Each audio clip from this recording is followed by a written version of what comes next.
गांव के छोर पर एक शांत सी बस्ती में, जहां हर कोई एक दूसरे को जानता था, वहीं रहती थी एक सुलझी, समझदार और सबकी प्यारी सास, सुमित्रा देवी।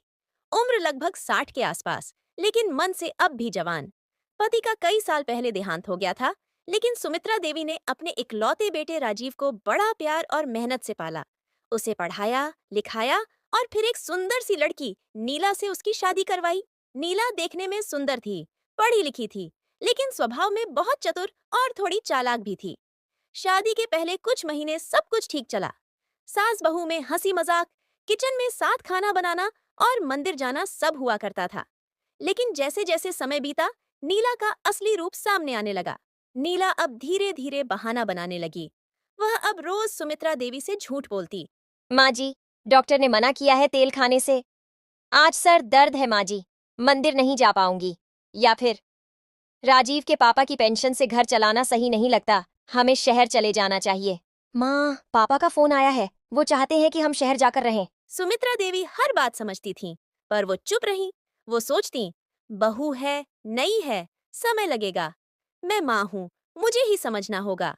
नहीं, उन्हें पता था कि अगर बहू से सीधे कुछ कहेंगी तो बात बिगड़ सकती है। उन्होंने बेटे राजीव से भी कभी शिकायत नहीं की, क्योंकि उन्हें डर था कि कहीं बेटे के मन में माँ के लिए ही गलतफहमी न बैठ जाए। अब नीला घर की छोटी छोटी बातों पर भी झगड़ने लगी। कभी सुमित्रा देवी का चश्मा छुपा देती, तो कभी उनकी दवाई बदल देती।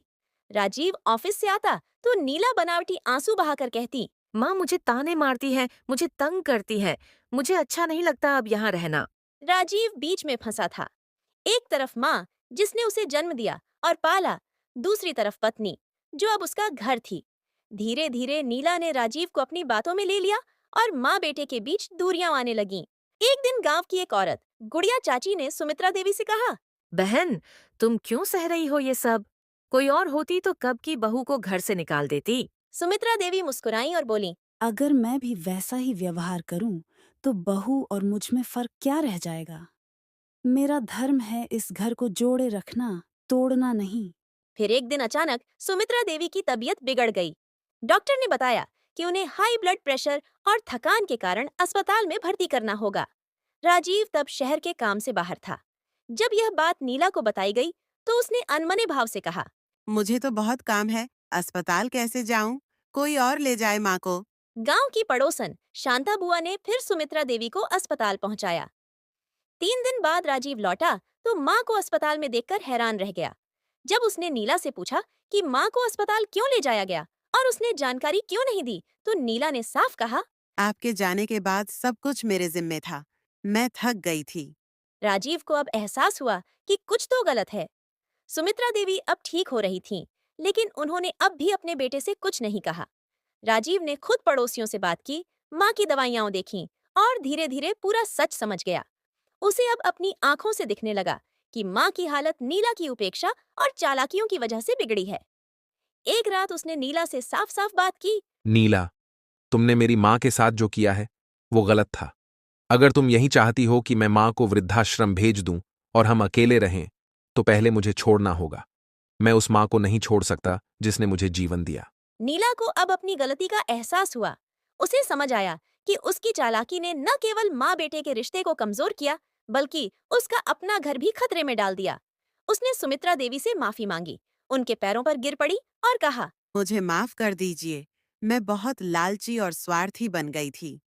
सुमित्रा देवी ने अपनी आंखों से आंसू पोंछते हुए सिर्फ इतना कहा, बहू, घर को बसाना आसान नहीं होता, लेकिन अगर तुम सच में बदलना चाहती हो, तो मैं तुम्हें एक मौका और दूंगी।